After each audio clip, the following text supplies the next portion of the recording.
Setelah kita saksikan bersama video capaian kepemimpinan Presiden Republik Indonesia, selanjutnya kami mempersilahkan kepada Saudara Presiden Republik Indonesia untuk menyampaikan pidato tentang penyampaian laporan kinerja lembaga-lembaga negara dan pidato kenegaraan dalam rangka Hari Ulang Tahun Kemerdekaan 80 Tahun Republik Indonesia tahun 2025. Kami persilahkan.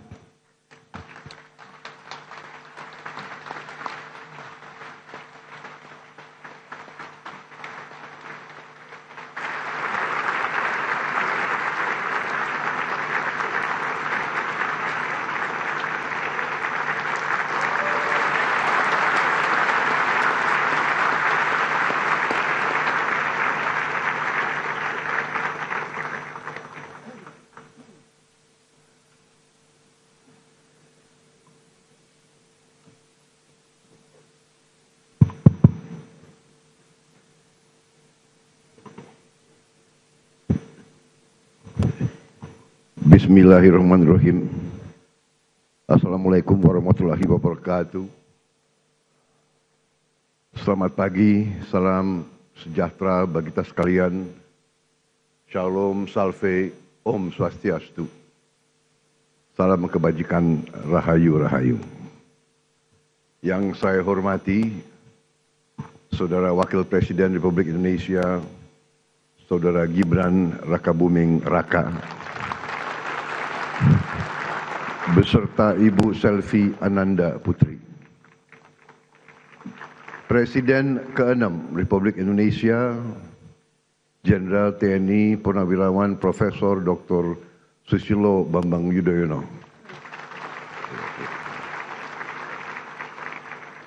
Presiden Republik Indonesia ke-7, Bapak Insinyur Joko Widodo. Wakil Presiden Republik Indonesia ke-6, Jenderal TNI Purnawirawan Tri Sutrisno. Wakil Presiden ke-10 dan ke-12 Republik Indonesia, Bapak Muhammad Yusuf Kalla. Bapak Wakil Presiden ke-11 Republik Indonesia, Profesor Budiono. Wakil Presiden ke-13 Republik Indonesia, Profesor Kiai Haji Ma'ruf Amin. Ibu Sinta Nuriyah Abdurrahman Wahid, istri Presiden ke-4 Republik Indonesia. Ibu Soraya Hamzahas, istri Wakil Presiden ke-9 Republik Indonesia. Para pimpinan lembaga negara, Ketua Majelis Permusyawaratan Rakyat Republik Indonesia, Saudara Ahmad Muzani, beserta para mantan ketua, para wakil ketua, dan seluruh anggota MPR RI yang saya hormati. Ketua Dewan Perwakilan Rakyat Republik Indonesia, Saudari Puan Maharani, beserta para mantan ketua, para wakil ketua, dan seluruh anggota DPR RI yang hadir. Ketua Dewan Perwakilan Daerah Republik Indonesia, Saudara Sultan Bakhtiar Najamuddin, beserta para mantan ketua, para wakil ketua, dan anggota DPD RI yang saya hormati. Ketua Mahkamah Agung Republik Indonesia, Profesor Sunarto, yang saya hormati. Ketua Mahkamah Konstitusi Republik Indonesia, Saudara Suhartoyo, yang saya hormati. Ketua Komisi Yudisial Republik Indonesia, Profesor Amzulian Rifai, yang saya hormati. Ketua Badan Pemeriksa Keuangan Republik Indonesia, Saudari Isma Yatun.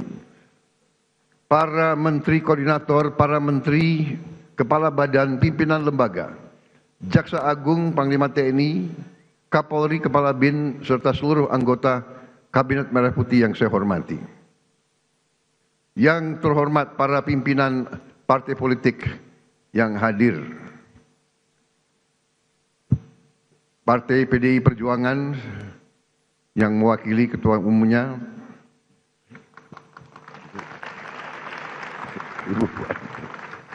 Ketua Umum Partai Golongan Karya, Saudara Bahlil Lahadalia,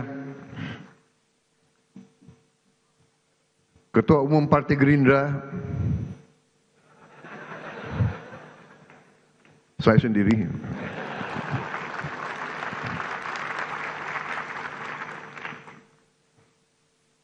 saudara-saudara sekalian, Ketua Umum Partai Amanat Nasional, Saudara Zulkifli Hasan, Ketua Umum Partai Demokrat, Saudara Agus Harimurti Yudhoyono, Ketua Umum Partai Kebangkitan Bangsa, Saudara Abdul Muhaimin Iskandar,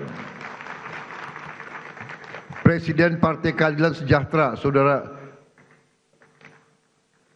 Muzamil Yusuf, Ketua Umum Partai Nasional Demokrat, Saudara Surya Paloh, para duta besar negara sahabat yang saya hormati, para ketua parlemen negara sahabat, Speaker of the House of Representatives from Malaysia, His Excellency Tan Sri Dato' Dr. Johari bin Abdul dari Parlemen Malaysia, Speaker of Legislative Council of Brunei, His Excellency Dato' Sri Setia Awang Haji Abdul Darussalam Rahman, Speaker of the Parliament of Singapore, His Excellency Mr. Seah Kian Peng, Speaker of the National Parliament of Timor-Leste, Her Excellency Miss Maria Fernanda Lai. Yang saya hormati dan saya banggakan rekan-rekan pers media dari dalam dan luar negeri, para tamu undangan yang saya hormati, para wakil-wakil rakyat yang hadir, saudara-saudara sekalian yang saya cintai, seluruh rakyat Indonesia, sebangsa dan setanah air dimanapun engkau berada pada hari ini. Saudara-saudara sekalian yang saya hormati, pada tanggal 17 Agustus 2025,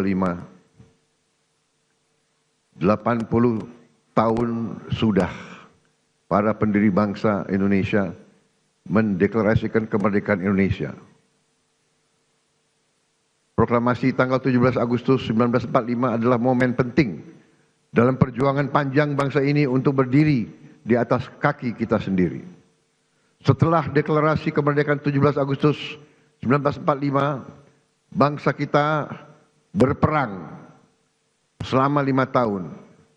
Kita berperang merebut kemerdekaan dengan senjata dan dengan diplomasi, dengan semua kekuatan kita, hingga kedaulatan kita benar-benar dapat kita rebut dan diakui pada tahun 1949.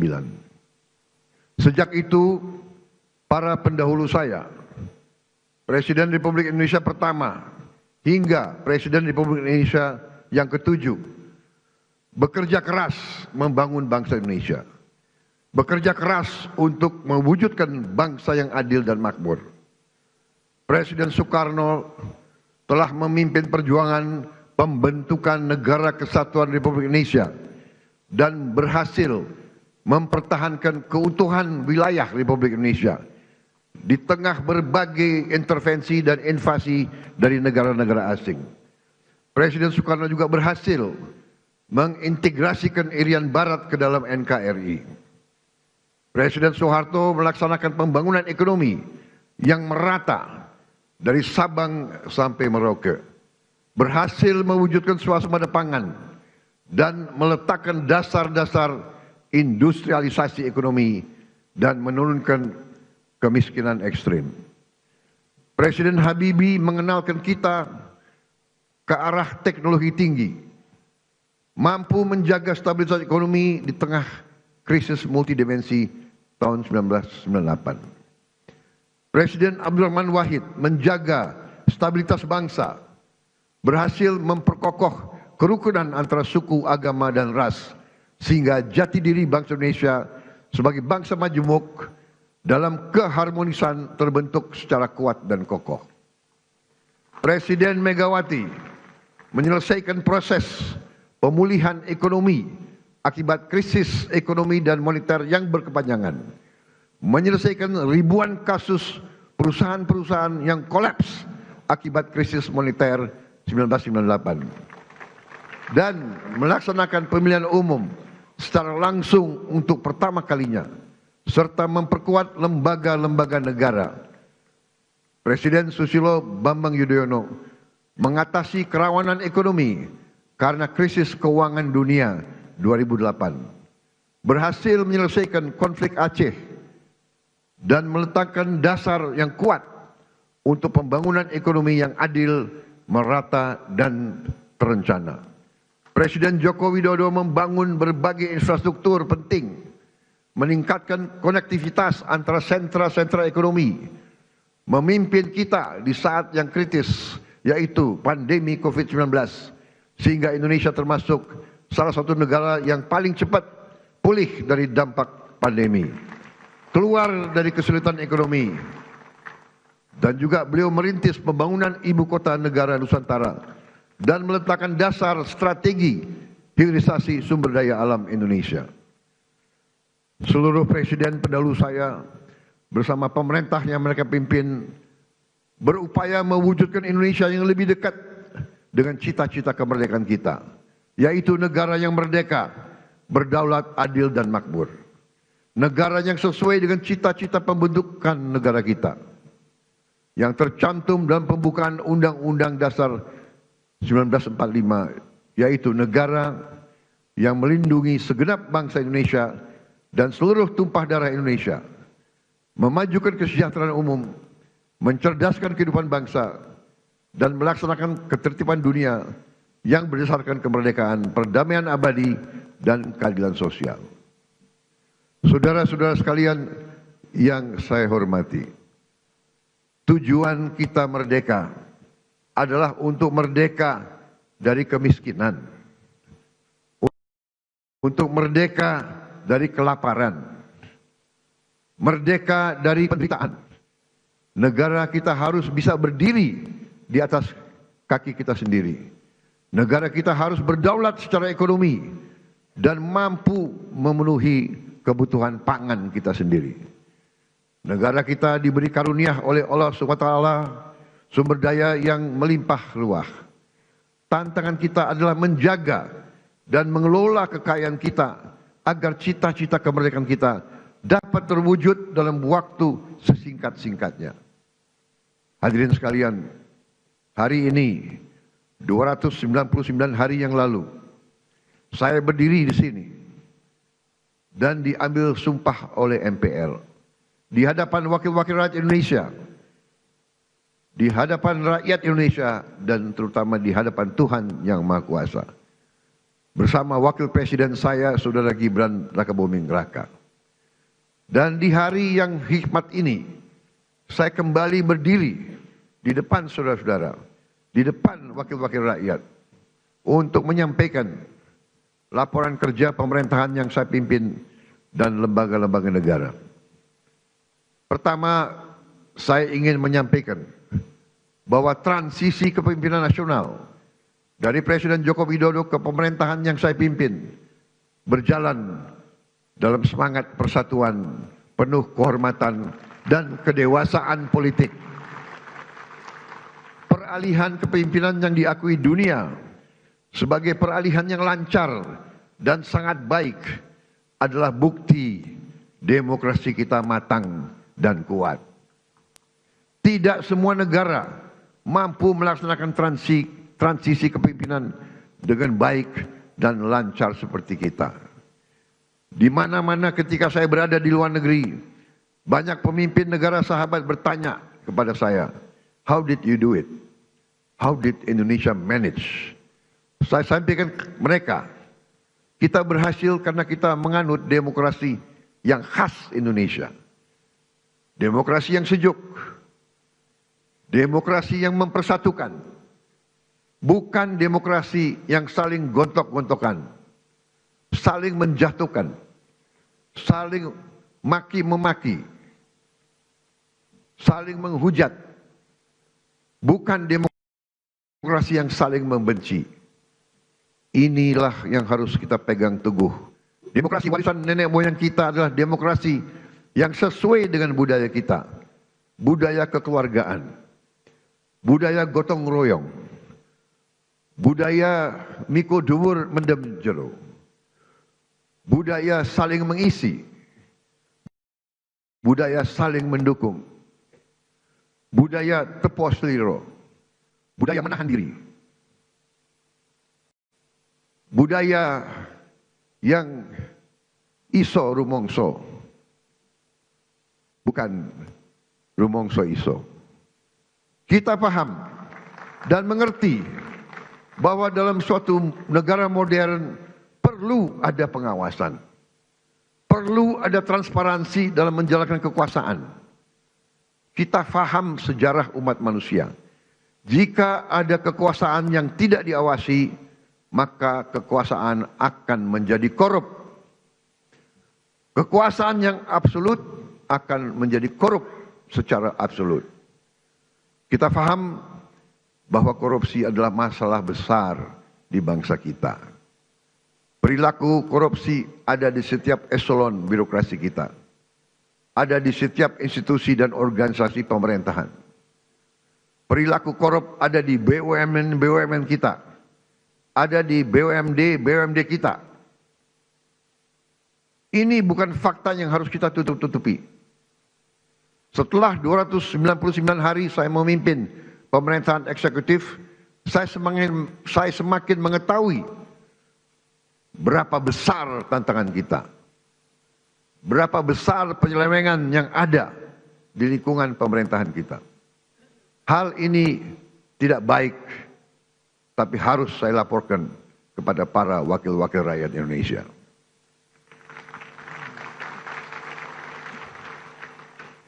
Dalam pidato pelantikan saya di sini, saya sampaikan, bangsa Indonesia harus berani melihat kekurangan-kekurangan sendiri.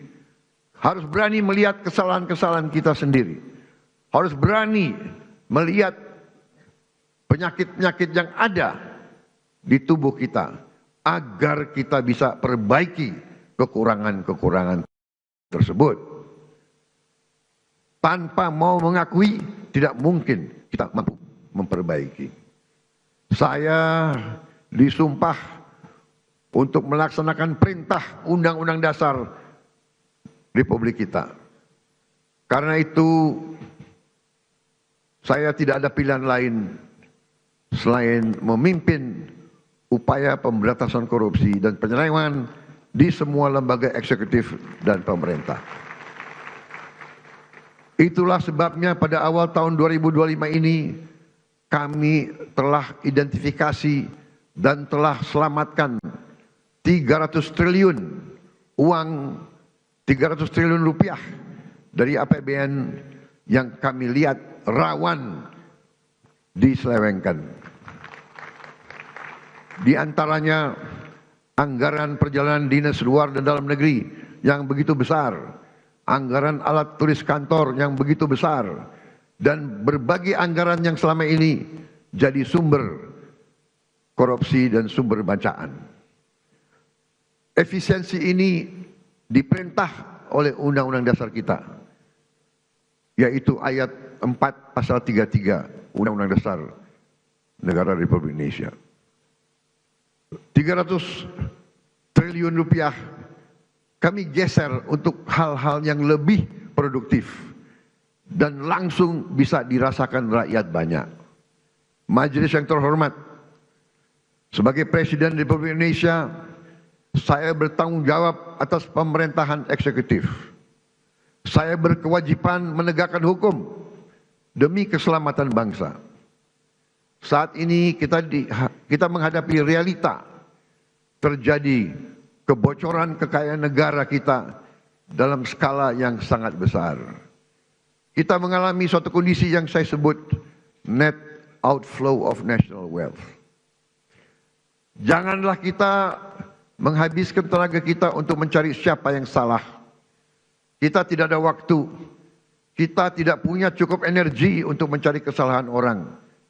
Pemerintah yang saya pimpin harus memusatkan diri untuk mencari solusi yang tepat dan cepat atas masalah pokok ini.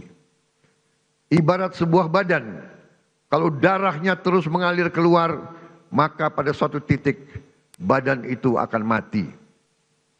Kalau mengalirnya kekayaan kita ke luar negeri, kita biarkan terus-menerus, kita berpotensi jadi negara gagal. Karena itu saya berkewajiban untuk mengambil langkah-langkah yang perlu walaupun itu sulit dan juga tidak populer bagi pihak-pihak tertentu. Saya harus mengambil langkah-langkah untuk menyelamatkan kekayaan negara agar bisa digunakan untuk kepentingan bangsa kita di hari ini dan di hari esok. Untuk kepentingan generasi sekarang dan generasi mendatang.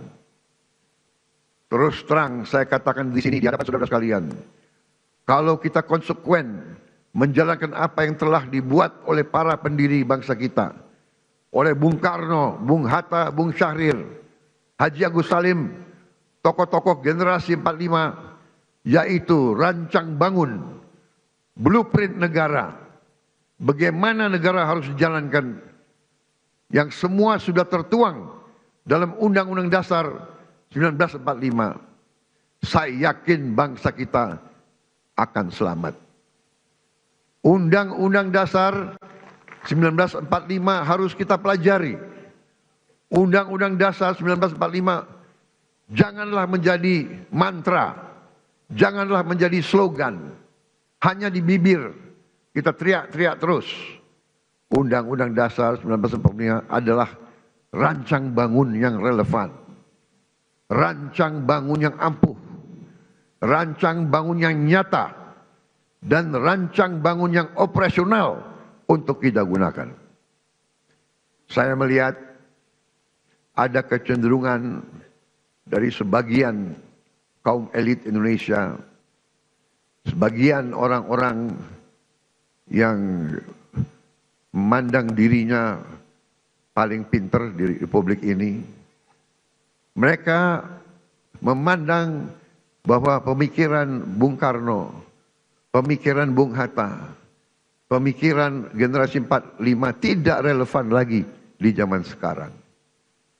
Sudah kuno, sudah lawas untuk menghadapi tantangan abad ke-21. Menurut hemat saya, pemikiran tersebut adalah keliru. Generasi 45, generasinya Bung Karno, Bung Hatta, Syahrir, semua tokoh-tokoh itu adalah generasi yang mengalami penjajahan. Mereka mengalami imperialisme. Mereka sadar dan mereka merasakan, melihat bahwa kekayaan Indonesia diangkut ratusan tahun keluar dari Nusantara ini. Karena itu mereka menyusun rancang bangun. Mereka buat dokumen yang tidak terlalu panjang, tapi sangat eksplisit menjelaskan bagaimana kita harus laksanakan ekonomi kita dan demokrasi kita. Saya berkeyakinan apabila kita jalankan rancang bangun yang sudah dibuat oleh para pendahulu kita, kita akan jadi negara yang kuat. Saudara-saudara sekalian, kekuatan suatu negara terletak bagaimana negara itu bisa menguasai dan mengelola kekayaan. Karena itu kita harus berani koreksi apabila kita telah mengambil langkah yang keliru. Sungguh aneh negara dengan produksi kelapa sawit terbesar di dunia pernah mengalami kelangkaan minyak goreng. Ini aneh sekali. Tidak masuk di akal sehat. Dan ternyata memang itu ternyata adalah permainan manipulasi yang tadi sudah disinggung oleh Ketua DPR yang saya beri nama Serakah Nomex.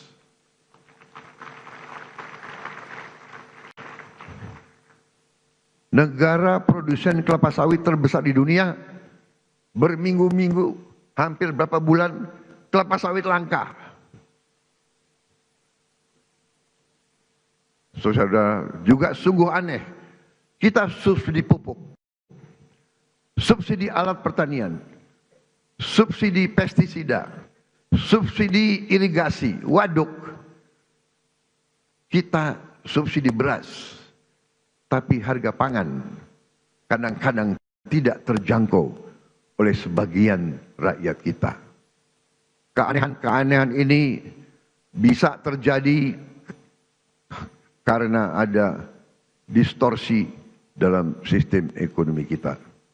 Adalah penyimpangan bahwa sistem ekonomi yang diamanatkan oleh Undang-Undang Dasar 1945, terutama di pasal 33 ayat 1, 2, dan 3, telah kita abaikan. Seolah-olah ayat-ayat dalam pasal itu tidak relevan dalam kehidupan kita yang modern di abad ke-21 ini. Saudara-saudara sekalian, setelah saya pelajari secara mendalam, saya berkeyakinan Undang-Undang Dasar kita, terutama pasal-pasal yang saya sebut pasal-pasal pengaman, seperti pasal 33 ayat 1, 2, 3, dan 4, adalah benteng pertahanan ekonomi kita. Ayat 1, perekonomian disusun sebagai usaha bersama berdasar atas azas kekeluargaan. Azas kekeluargaan, bukan azas konglomerasi.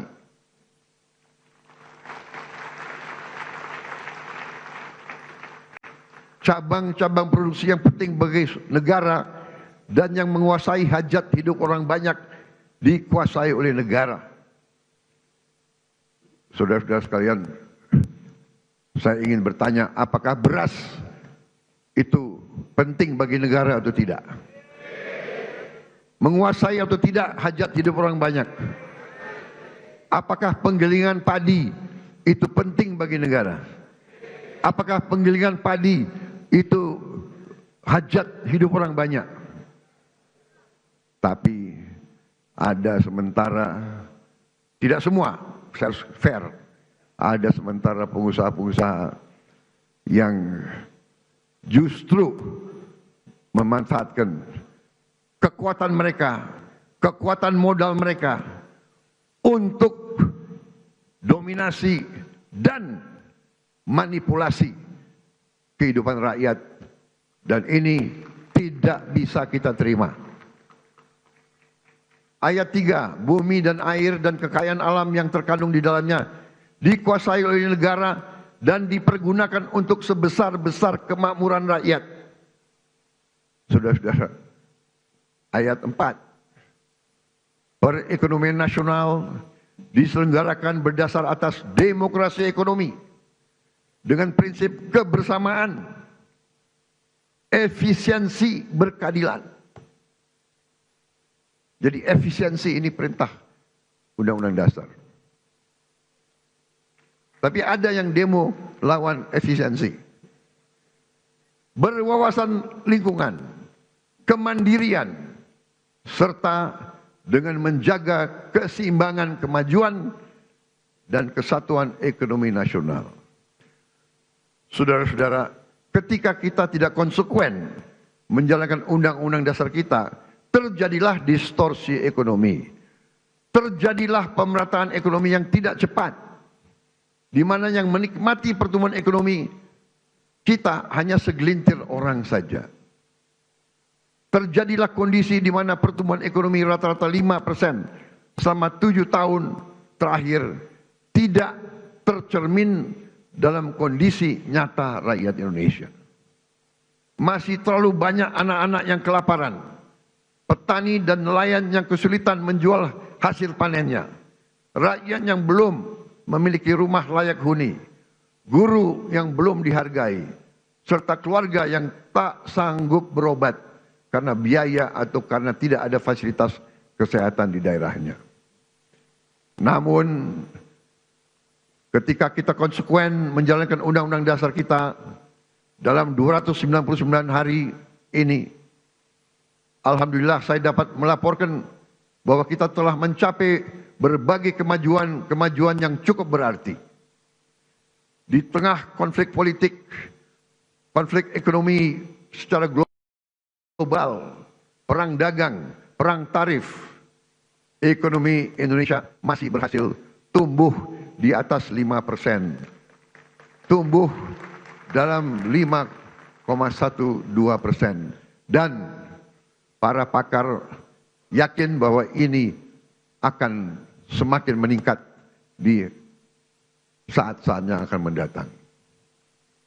Di tengah dunia yang penuh gonjang-ganjing, realisasi investasi kita semester pertama 2025 telah mencapai 942 triliun, naik 13,6% dari tahun lalu.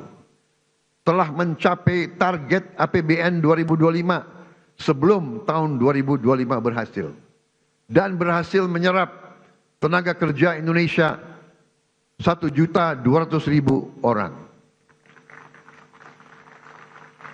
Saudara-saudara sekalian, kita telah melaksanakan intervensi strategis untuk memperbaiki gizi 82 juta anak-anak Indonesia dan ibu-ibu hamil. Saudara-saudara sekalian, sekarang kita telah mencapai kemajuan yang membanggakan. Pagi ini saya mendapat laporan dari Badan Gizi Nasional sudah 20 juta anak sekolah. Anak belum sekolah, ibu hamil, dan ibu menyusui sudah menerima makan bergizi gratis setiap hari. Terima kasih Badan Gizi Nasional. Di hadapan majelis terhormat ini, saya menyampaikan penghargaan saya kepada Kepala Badan dan seluruh anggota Badan Gizi Nasional yang telah bekerja keras mencapai hal ini. Saudara-saudara sekalian, dalam 7 bulan kita berhasil mencapai apa yang negara-negara lain butuh belasan tahun. Saya telah jumpa dengan Presiden Brazil dan mantan Presiden Brazil. Brazil butuh 11 tahun untuk mencapai 40 juta makan bergizi gratis setiap hari. Saudara-saudara, kita kadang-kadang harus mengakui bahwa bangsa kita punya kemampuan. Bangsa kita, bila ada kehendak, banyak yang bisa kita kerjakan bersama. Begitu banyak masalah manajemen yang harus kita hadapi agar program ini berjalan baik. Pembangunan fisik dapur, pengelolaan rantai pasok, pelatihan manajer-manajer dan pelaksana-pelaksana. Sekali lagi, saya tadi ucapkan terima kasih kepada Kepala Badan Gizi Nasional. Saudara dan anggotamu telah bekerja dengan baik. Kita kadang-kadang kalau yang berbuat baik, kita lupa ucapan terima kasih. Kalau yang berbuat salah, kita tidak akan lupa-lupa. Terus diingat. Saya juga ucapkan terima kasih kepada semua pihak yang telah mendukung terlaksananya makan bergizi gratis. TNI, Polri, Nahdlatul Ulama, Muhammadiyah, ormas-ormas, koperasi-koperasi, yayasan-yayasan yang telah rame-rame terlibat dan bergotong royong membentuk Satuan Pelayanan Pemenuhan Gizi di seluruh provinsi Indonesia. Makan bergizi gratis bukan semata program sosial, melainkan fondasi untuk menciptakan generasi yang sehat, cerdas, dan produktif. PBB mengatakan bahwa MBG adalah investasi terbaik yang bisa dilakukan oleh sebuah bangsa. Walau baru berjalan 8 bulan, hasil dari makan bergizi gratis mulai terasa. Angka kehadiran anak di sekolah meningkat. Prestasi anak-anak di sekolah meningkat. Per hari ini sudah ada 5.800 satuan pemenuhan pelayanan gizi di 38 provinsi. MBG telah menciptakan 290.000 lapangan kerja baru di dapur-dapur dan melibatkan 1 juta petani, nelayan, peternak, dan UMKM. MBG mendorong pertumbuhan ekonomi di desa-desa.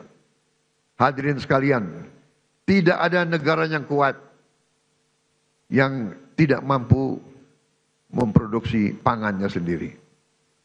Oleh karena itu, pemerintah yang saya pimpin bekerja keras untuk memutus ketergantungan pada impor dengan membuka jutaan hektar sawah baru di Kalimantan Tengah, di Kalimantan Barat, di Sumatera, di Papua, dan beberapa daerah lain.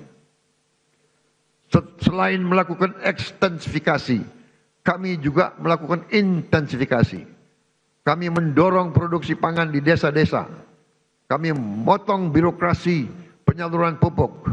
Kita salurkan pupuk langsung dari pabrik ke petani-petani dan memberi bantuan alat pertanian kepada para petani kita. Kami juga tingkatkan harga beli gabah menjadi rupiah 6.500 per kilogram agar petani sebagai produsen menikmati keuntungan yang berarti. Hari ini kita surplus produksi beras. Stok cadangan beras nasional kita hari ini lebih dari 4 juta ton. Ini adalah tertinggi selama sejarah NKRI. Untuk pertama kali dalam puluhan tahun Indonesia bisa kembali mengekspor beras dan jagung.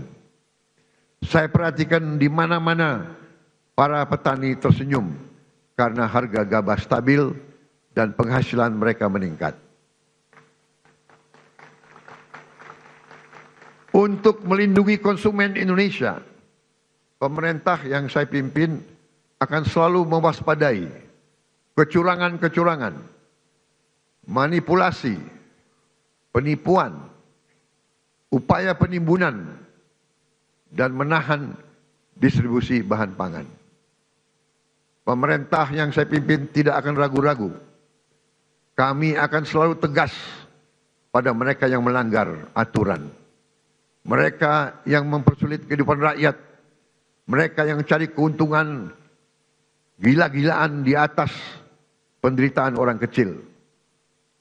Pemerintah yang saya pimpin akan konsekuen menggunakan segala kewenangan yang diberikan kepada kami dari Undang-Undang Dasar 1945 dan juga Undang-Undang Nomor 7 tahun 2014 tentang perdagangan, terutama pasal 107, Jungto pasal 29 ayat 1 yang berbunyi pelaku usaha yang menyimpan barang kebutuhan pokok dan atau barang penting dalam jumlah dan waktu tertentu pada saat terjadi kelangkaan barang, gejolak harga, dan atau hambatan lalu lintas bisa mendapat pidana penjara paling lama 5 tahun dan atau denda paling banyak 50 miliar rupiah.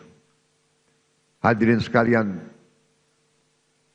saya pastikan perusahaan-perusahaan siapapun yang berani manipulasi dan melanggar, kami akan proses hukum. Dan berdasarkan wewenang konstitusional yang ada pada Presiden Republik Indonesia, kami akan sita yang bisa kami sita. Kami akan selamatkan rakyat. Kami akan membela kepentingan rakyat. Kami pastikan rakyat Indonesia tidak akan menjadi korban serakanomics. Korban mereka-mereka yang mengejar keuntungan sebesar-besarnya, menipu dan mengorbankan rakyat Indonesia, dan membawa keuntungan itu, kekayaan itu keluar dari Republik Indonesia. Ini harus kita hentikan.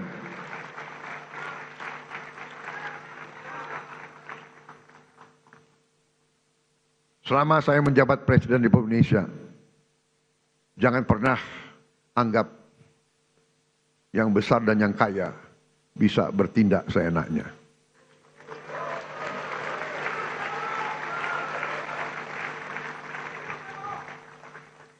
Kami tidak gentar dengan kebesaranmu. Kami tidak gentar dengan kekayaanmu, karena kekayaanmu berasal dari rakyat Indonesia. Pemerintah yang saya pimpin tidak akan ragu-ragu membela kepentingan rakyat Indonesia.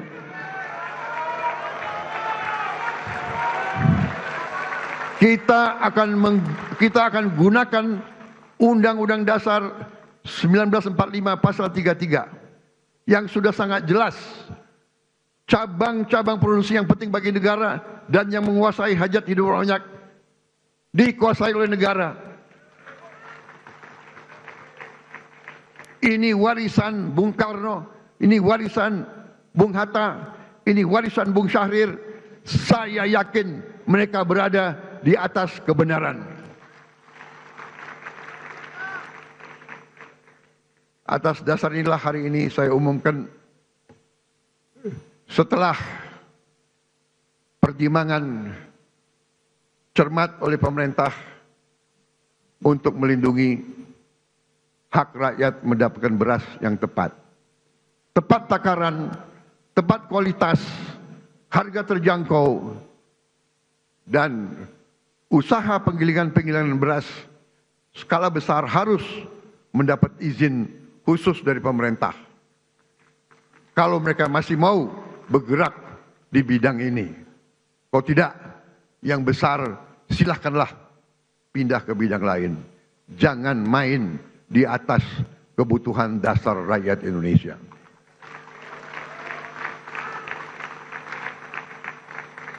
Saudara-saudara sekalian yang saya hormati, dalam 10 bulan terakhir, saya bersama Kabinet Merah Putih berupaya memerangi kemiskinan dengan pendekatan holistik, pendekatan menyeluruh.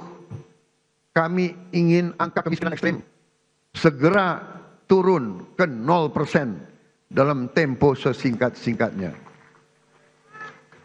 Karena itu untuk pertama kali dalam sejarah Republik Indonesia, kami telah membentuk sistem data tunggal sosial ekonomi nasional, DTSEN. DTSEN menjadi pegangan kita. Kami pastikan program-program pemerintah untuk masyarakat miskin tepat sasaran. Dengan DTSEN kami menjaring siapa yang berhak menerima manfaat. Sebelumnya kami dapat laporan bahwa masih ada orang kaya yang menikmati subsidi rakyat. Dengan sekarang kita ingin tepat sasaran. Saudara-saudara sekalian, salah satu upaya kita untuk memutus rantai kemiskinan absolut adalah kita membentuk sekolah rakyat. Kita sudah berhasil membangun dan membuka 100 sekolah rakyat. Kita harapkan tahun depan akan menjadi 200, tahun selanjutnya akan menjadi 300, dan seterusnya. Sekolah rakyat ini diperuntukkan untuk mereka yang dari desil yang terendah, desil 1-2, dari mereka yang benar-benar penghasilannya sangat-sangat rendah. Mereka kita asramakan, mereka kita berdayakan dengan kualitas pendidikan yang baik. Ini adalah untuk memutus rantai kemiskinan. Anak-anak yang miskin, kalau orang tuanya miskin, mereka tidak perlu untuk terus miskin. Ini yang kita telah upayakan dan ini sedang kita kerjakan sekarang. Bagaimana dengan sekolah-sekolah lain? Kita telah juga membentuk sekolah unggulan. Kita telah membangun dan akan membangun dan selesaikan sekolah unggulan untuk mengejar ketertinggalan kita di bidang sains dan teknologi. Kita bentuk sekolah unggul Garuda, rencananya 20, dan akan ada 80 sekolah unggul Garuda transformasi. Sekolah-sekolah yang sudah ada ikut dalam program ini. Dan kami juga akan menambah SMA Taruna Nusantara terintegrasi di seluruh pelosok negeri. Tahun ini kita juga akan menambah fakultas-fakultas kedokteran di seluruh Indonesia. Kita ketinggalan dalam menghasilkan dokter-dokter dan dokter gigi. Saudara-saudara sekalian, pendidikan sangat penting. Kita juga akan renovasi lebih dari 13.000 sekolah dan 1.400 madrasah. Dan ini masih jauh kurang dari yang kita inginkan. Tapi tahun ini adalah permulaan. Tahun depan kita akan cari uang untuk menambah hal ini. Juga untuk mengejar ketertinggalan kita, tahun ini kita akan sebarkan 288.000 layar pinter, smart platform, smart TV yang akan kami distribusi ke sekolah-sekolah hingga pelosok-pelosok. Agar anak-anak di desa tertinggal yang tidak ada guru yang bagus bisa dapat mengikuti pelajaran dari guru-guru terbaik yang mengajar secara virtual. Untuk mencetak pemimpin-pemimpin nasional di masa depan, kami juga telah mencanangkan tadi yang saya sebut 20 sekolah unggul Garuda dan 80 sekolah unggul Garuda Transformasi. Saudara-saudara sekalian, kita juga membangun SMA Taruna Nusantara terintegrasi di seluruh pelosok negeri. Untuk mengatasi kekurangan dokter dan dokter spesialis, tahun ini akan dibuka 148 prodi di 57 fakultas kedokteran di seluruh Indonesia. Terdiri dari 125 prodi spesialis dan 23 prodi subspesialis. Kita juga akan tambahkan 25 prodi umum dan prodi gigi, serta meningkatkan kuota mahasiswa kedokteran yang mendapat beasiswa. Saudara-saudara sekalian, untuk mengatasi perputaran uang yang terkonsentrasi di ibu kota dan kota-kota besar, kami dirikan 80.000 koperasi desa dan koperasi kelurahan merah putih. Koperasi di setiap desa akan meningkatkan ekonomi desa dan menciptakan jutaan lapangan kerja. Koperasi desa kelurahan juga akan meringankan beban hidup masyarakat kita dengan menjual beras murah, minyak goreng murah, LPG bersubsidi, pupuk bersubsidi sesuai dengan harga jual. Kita juga akan membuat rakyat bisa punya akses kepada protein, kepada ikan dan daging dalam harga yang terjangkau. Untuk mempercepat investasi di hilirisasi sumber daya alam dan berbagai bidang strategis, untuk membuka lapangan kerja berkualitas, kami bersama DPR RI telah membentuk apa yang kita sebut Badan Pengelola Investasi Danantara Indonesia. Danantara adalah lembaga pengelola investasi dengan aset dalam pengelolaan lebih dari 1 triliun US dollar. Danantara akan ciptakan jutaan lapangan kerja berkualitas, terutama di bidang hilirisasi.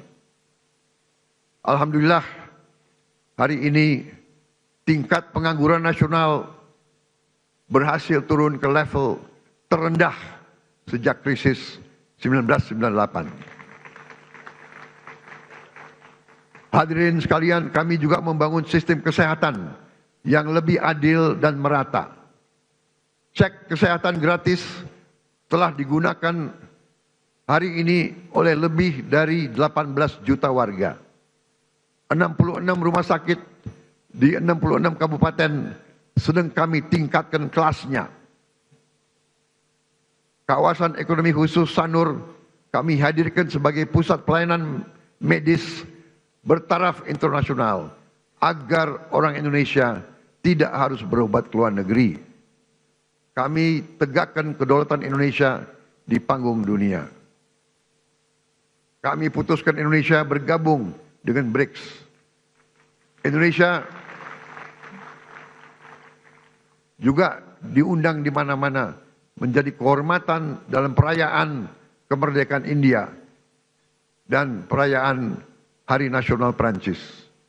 Kami juga berhasil menyelesaikan perundingan dagang Uni Eropa dengan Indonesia, SEPA, yaitu Comprehensive Economic Partnership Agreement, yang sebenarnya adalah Free Trade Agreement, di mana kita bisa akses pasar Eropa dengan tarif nol.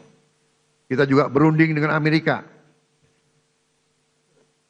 Indonesia aktif memperjuangkan pengakuan Palestina dan memimpin pembahasan solusi dua negara. Saat ini juga dua pesawat Hercules kita sedang beroperasi di Timur Tengah, menerjunkan bantuan-bantuan dari udara ke Gaza. Saudara-saudara sekalian, kami bekerja untuk menegakkan hukum dan keadilan. Salah satu yang penting adalah dalam menegakkan hukum dan keadilan, gaji hakim harus dalam keadaan baik. Kami telah naikkan untuk beberapa hakim sampai dengan 280% peningkatannya. Kami juga tidak segan-segan membongkar kasus-kasus korupsi besar. Bersama TNI dan Polri kami pastikan bumi dan air dan kekayaan alam yang terkandung di dalamnya dikuasai oleh negara dan dipergunakan untuk sebesar-besar kemakmuran rakyat. Saudara-saudara sekalian, beberapa saat yang lalu, beberapa tahun yang lalu, kita mendapat laporan ada ribuan, ada jutaan perkebunan kelapa sawit yang melanggar hukum, yang menyimpang regulasi. Ada yang membuat perkebunan di hutan lindung. Ada yang tidak melaporkan luasnya perkebunan mereka. Ada yang dipanggil BPKP tidak mau datang.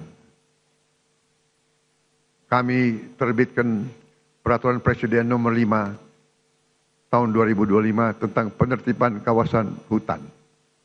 Dan pada hari ini saya melaporkan di majelis ini bahwa pemerintah Republik Indonesia sudah menguasai kembali 3,1 juta hektar dari potensi 5 juta hektar lahan sawit yang dilaporkan melanggar aturan, tapi kita belum verifikasi. Yang sudah jelas kita verifikasi melanggar aturan adalah 3,7 juta hektar, dan dari 3,7 juta hektar 3,1 juta sudah dikuasai kembali. Saudara-saudara sekalian, perlu saya laporkan juga di sini bahwa ada keputusan pengadilan yang sudah ingkrah 18 tahun yang lalu yang memerintahkan ada kebun-kebun kelapa sawit yang harus disita, tapi tidak ada penegak hukum waktu itu yang mau melaksanakannya. Saya tidak tahu kenapa. Tapi saya telah perintahkan dikuasai kembali oleh negara, dan untuk itu kita telah menggunakan pasukan-pasukan TNI untuk mengawal tim-tim yang menguasai kebun-kebun tersebut. Karena sering terjadi perlawanan, berani-berani melawan pemerintah NKRI, ya kita hadapi, saudara-saudara sekalian. Setelah ini kita akan tertibkan juga tambang-tambang yang melanggar aturan.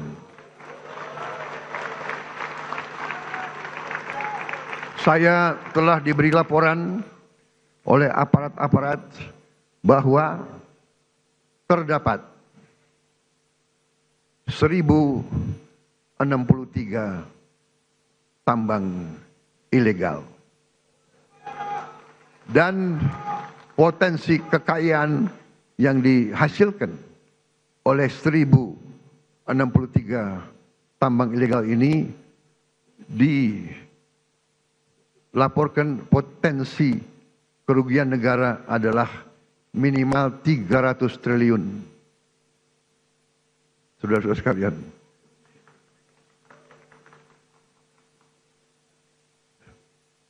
saya minta dukungan seluruh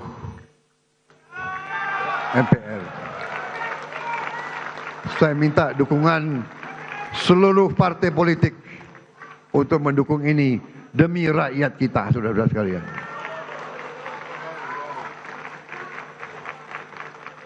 Dan saya beri peringatan, apakah ada orang-orang besar, orang-orang kuat, jenderal-jenderal dari manapun, apakah jenderal dari TNI atau jenderal dari polisi atau mantan jenderal,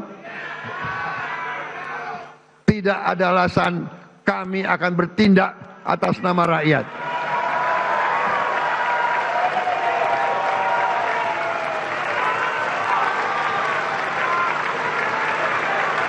Dan sebagai sesama pimpinan partai,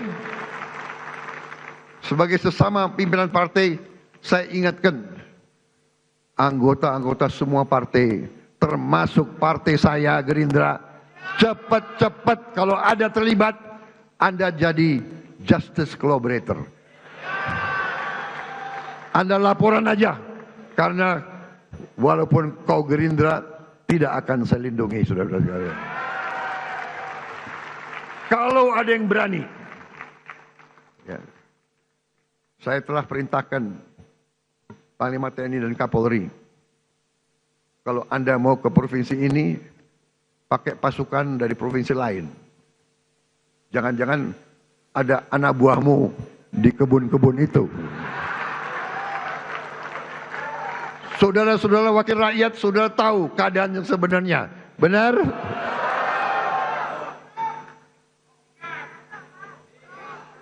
Saya sudah lama jadi orang Indonesia. Segala ulah, apalagi saya ini senior mantan tentara. Jadi junior-junior itu jangan macam-macam ya. Aku tahu. Kalau rakyat yang nambang, ya sudah, kita bikin koperasi. Kita legalkan. Kita atur, kita legalkan, ya. Tapi jangan alasan rakyat tahu-tahu nyelundup. Nyelundup ratusan triliun, nyelundup. Saudara-saudara sekalian, harus hitung waktu ini. Dengan kondisi geopolitik yang semakin tidak menentu, Indonesia harus punya pertahanan yang kuat untuk menjaga kekayaan kita. Untuk itu tahun ini kita bentuk 6 komando daerah militer baru, 14 komando daerah angkatan laut, 3 komando daerah angkatan udara, 1 komando operasi udara, 6 grup komando pasukan khusus, 20 brigade teritorial pembangunan, 1 brigade infanteri marinir, 1 resimen korps pasukan gerak cepat, 100 batalion teritorial pembangunan, 5 batalion infanteri marinir dan 5 batalion komando korps pasukan gerak cepat. Langkah ini sejalan dengan doktrin pertahanan kita, pertahanan dan keamanan rakyat semesta, SIS Hankam Rata, di mana seluruh warga negara dan sumber daya nasional didaya gunakan secara total untuk kepentingan pertahanan dan keamanan kita. Saudara-saudara sekalian, kita faham bahwa perang itu destruktif. Kita tidak mau perang. Kita harus hindari perang. Karena itu, politik luar negeri yang saya jalankan dan saya umumkan adalah politik 1000 kawan terlalu sedikit, 1 lawan terlalu banyak. Kami tetap pada garis non-blok, garis non-aligned. Kami tidak akan berpihak kepada blok manapun. Ini yang kami sampaikan di mana-mana. Bebas aktif. Kita ingin damai dengan semua orang. Kami terutama dengan tetangga-tetangga kita. Kita ingin selesaikan semua masalah. Ada masalah, kadang-kadang masalah garis perbatasan. Masalah ini adalah warisan dari kolonialis, warisan dari penjajah. Belanda datang dengan Inggris, dia bikin garis seenak jidatnya, dia bikin garis itu. Yang repot kita sekarang, ya kan? Kita mau ditabrakan sama Malaysia. Kita sahabat sama Malaysia. Kita satu rumpun. Tapi selalu politik diveda et impera itu selalu ada. Janganlah kita naif. Janganlah kita terus-menerus mau diadu domba. Saudara sekalian, setiap elemen negara Indonesia, marilah kita bekerja keras agar setiap anak Indonesia berangkat ke sekolah dan mendapat makan yang baik. Kita ingin petani, nelayan kita kembali bangga menjadi tulang punggung bangsa, menjadi produsen makanan. Hidup petani dan nelayan kita harus baik, harus bagus. Untuk itu kita akan bangun dalam waktu yang secepat ini. Tahun ini juga kita harus mulai 1.100 desa nelayan. Tiap desa nelayan terdiri dari 2.000, kurang lebih 2.000 kepala keluarga. Berarti di situ akan hidup 2 juta kepala keluarga. Kalau satu kepala keluarga terdiri dari bapak, ibu, dan 3 anak, berarti 5 juta. 10 juta orang akan hidup dengan baik. Ini akan kita wujudkan dalam waktu dekat. Mereka juga akan membayar kembali investasi kita. Jadi ini bukan BLT, ini bukan bagi-bagi uang. Kita pinjemin uang, mereka akan bayar cicil kembali kepada pemerintah. Jadi karena mereka akan menghasilkan nilai.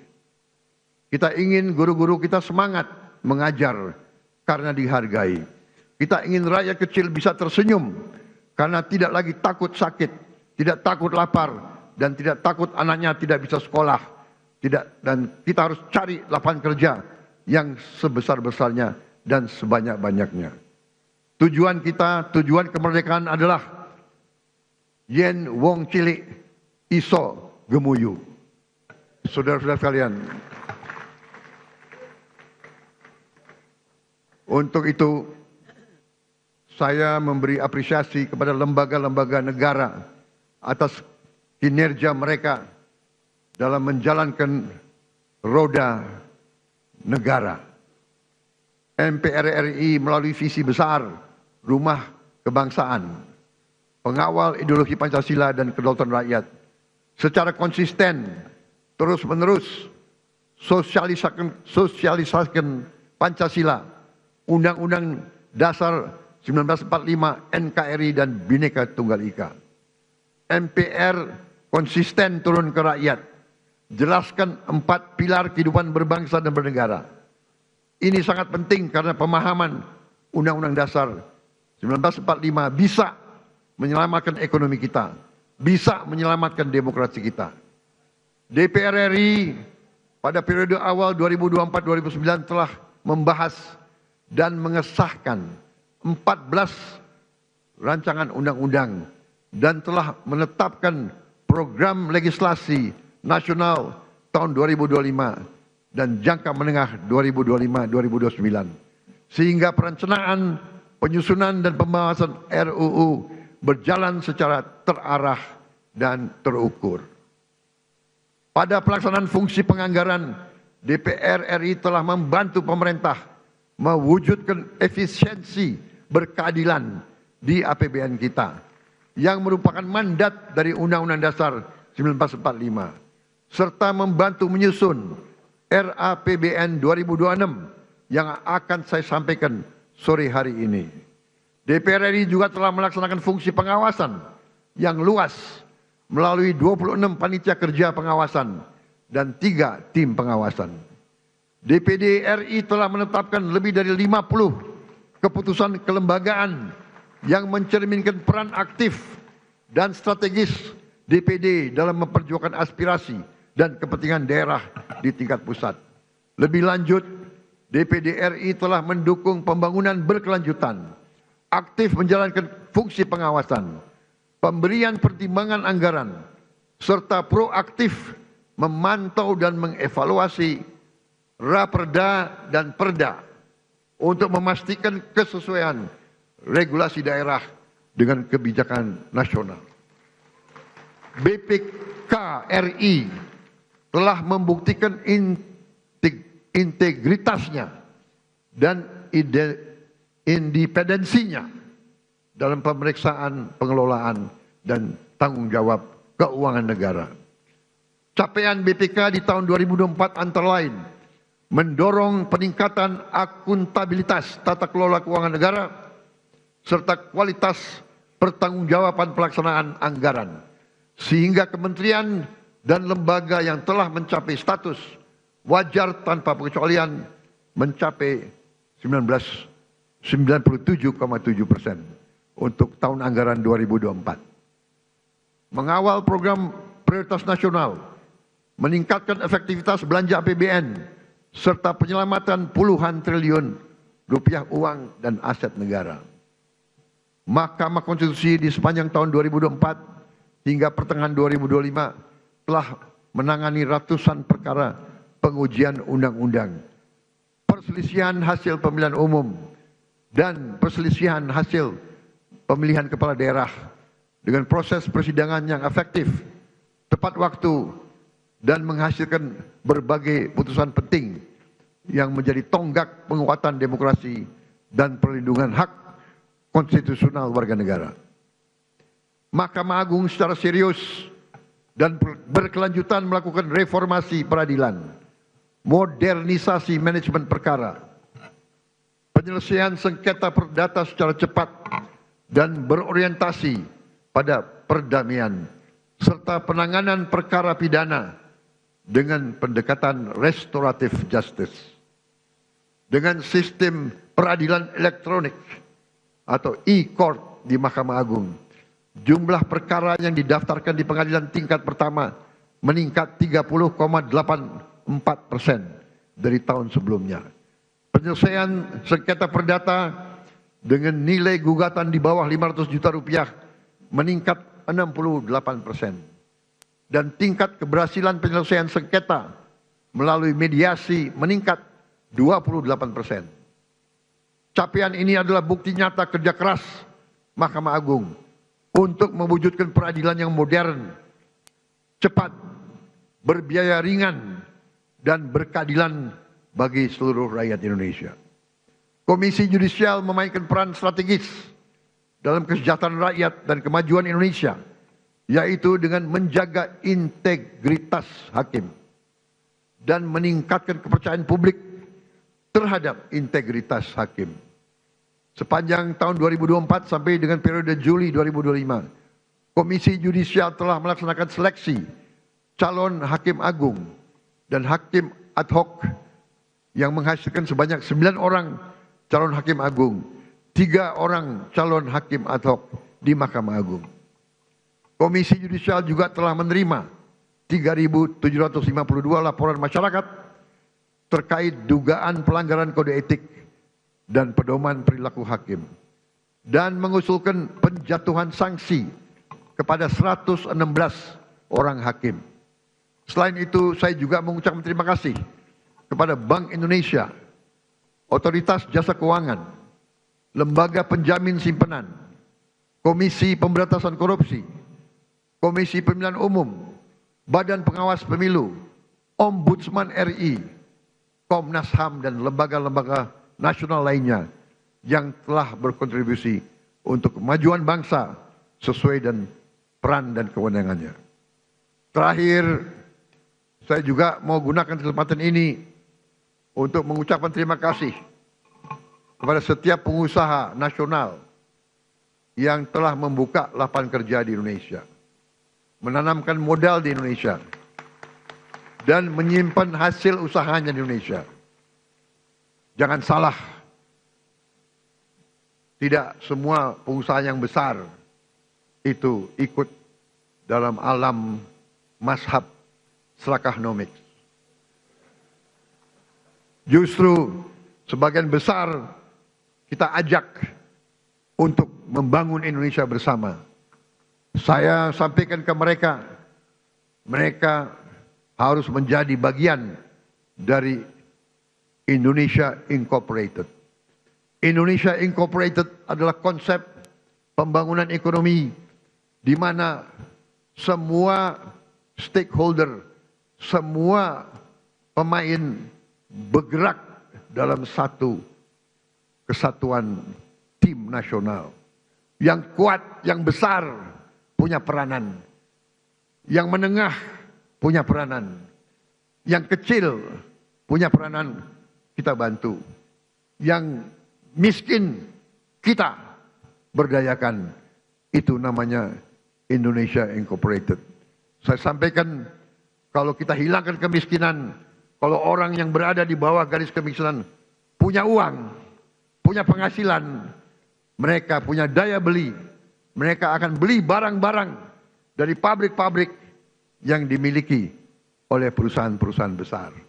Itu yang kita namakan suatu ekonomi mata rantai yang saling memperkuat, bukan saling menghancurkan. Saudara-saudara sekalian, saya percaya dan saya yakin bahwa dengan kita bersatu, dengan kita bergotong royong, dengan kita mencapai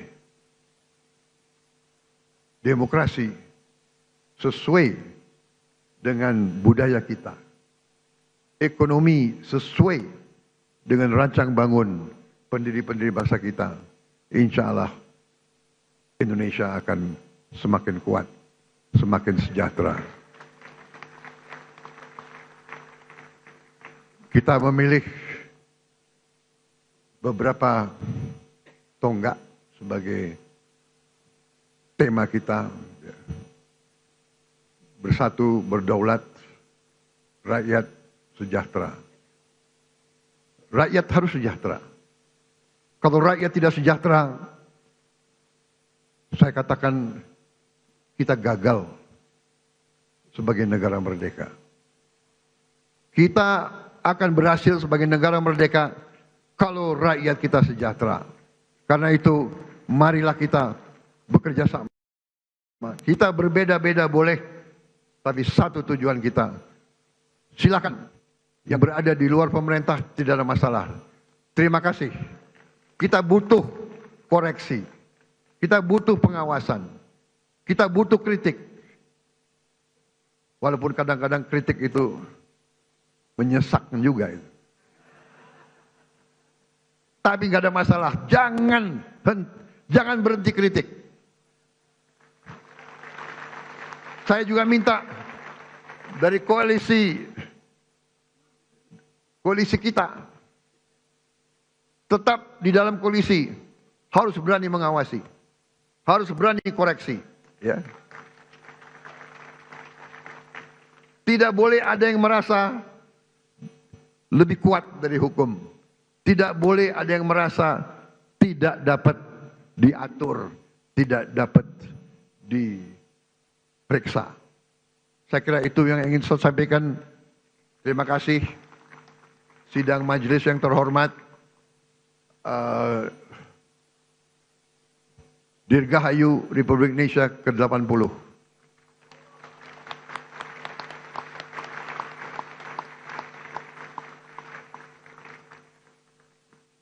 Mungkin inilah tandanya bahwa demokrasi kita kuat, karena saya adalah Presiden ke-8 Republik Indonesia yang akan memimpin perayaan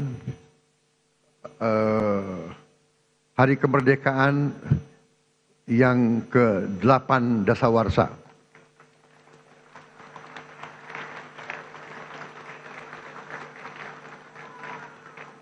Memang ditakdirkan untuk jadi presiden ke-8 itu. Dan saya adalah bukti bahwa demokrasi kita berjalan, karena saya ikut pemilu 5 kali.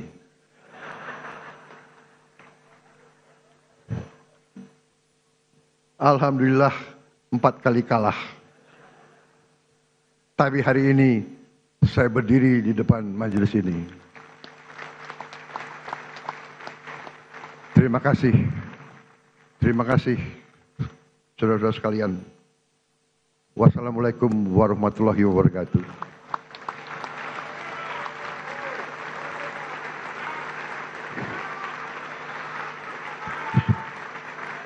Shalom, salve, Om, Santi, Santi, Santi, Om. Merdeka! Merdeka! Merdeka! Terima kasih, selesai.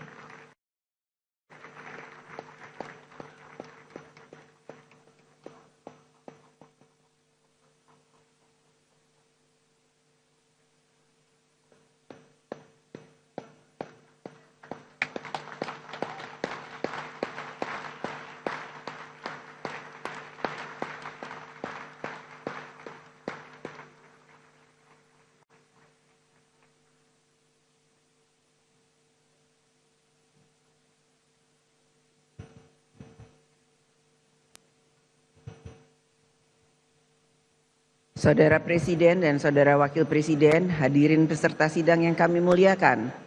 Terima kasih kepada Saudara Presiden Republik Indonesia yang telah menyampaikan pidato tentang penyampaian laporan kinerja lembaga-lembaga negara sekaligus pidato kenegaraan dalam rangka hari ulang tahun ke-80 kemerdekaan Republik Indonesia tahun 2025. Selanjutnya, marilah kita dengarkan persembahan lagu-lagu daerah oleh Orkestra Simfoni Praditya Wiratama Universitas Pertahanan Republik Indonesia.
Dengan semangat berkobar di dada dan persatuan bangsa, mari kita bersama-sama melangkah pasti untuk Indonesia. Bersatu berdaulat, rakyat sejahtera, Indonesia maju. Merdeka!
Terima kasih kami ucapkan kepada Orkestra Simfoni Praditya Wiratama Universitas Pertahanan Republik Indonesia yang telah mempersembahkan lagu-lagu daerahnya. Saudara Presiden, Saudara Wakil Presiden, hadirin peserta sidang yang terhormat. Dengan demikian, selesailah seluruh rangkaian acara sidang tahunan MPR RI tahun 2025 dan sidang bersama DPR RI dan DPD RI tahun 2025. Kami mengucapkan terima kasih kepada hadirin peserta sidang atas semua perhatian yang telah diberikan sehingga sidang ini dapat berlangsung dengan tertib dan lancar. Izinkanlah kami menutup sidang ini dengan ucapan Dirgahayu Republik Indonesia. Wabillahi taufiq wal hidayat. Wassalamualaikum warahmatullahi wabarakatuh. Om Santi Santi Santi Om. Merdeka!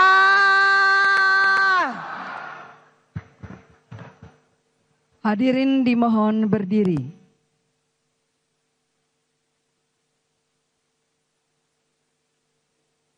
Lagu Kebangsaan Indonesia Raya.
Presiden Republik Indonesia dan Wakil Presiden Republik Indonesia didampingi Ketua MPR RI, Ketua DPR RI, dan Ketua DPD RI meninggalkan ruang rapat paripurna.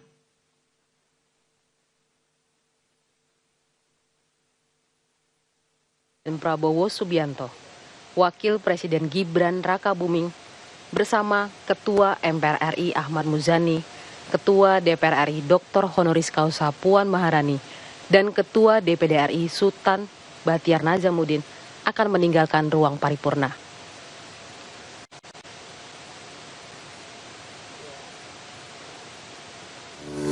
Dalam HUT RI ke-80, PLN UIP Sulawesi terus memberikan yang terbaik bagi rakyat Indonesia. Salah satunya dengan menghadirkan PLTU Palu 3 yang memiliki peran strategis dalam menjaga pasokan listrik tetap andal dan stabil bagi masyarakat Sulawesi Tengah. Keberhasilan proyek ini adalah bukti komitmen PLN UIP Sulawesi yang senantiasa mengedepankan mutu untuk hasil yang optimal. Kini PLTU Palu 3 siap beroperasi secara penuh guna memperkuat sistem kelistrikan di wilayah Sulawesi Tengah. Pertama kalinya sejak Indonesia merdeka, Morowali memiliki infrastruktur transmisi saluran udara tegangan tinggi atau SUTT 150 kV. Kini, Morowali akan terlepas dari ketergantungan pada pembangkit diesel dan digantikan dengan energi yang lebih bersih. Memasuki tahap energize pada SUTT Kolodedale Bungku ini seakan menjadi awal kehidupan baru bagi masyarakat Morowali. Pembangunan infrastruktur ini menunjukkan aksi nyata PLN yang terus berupaya menghadirkan energi listrik yang merata dan berkelanjutan.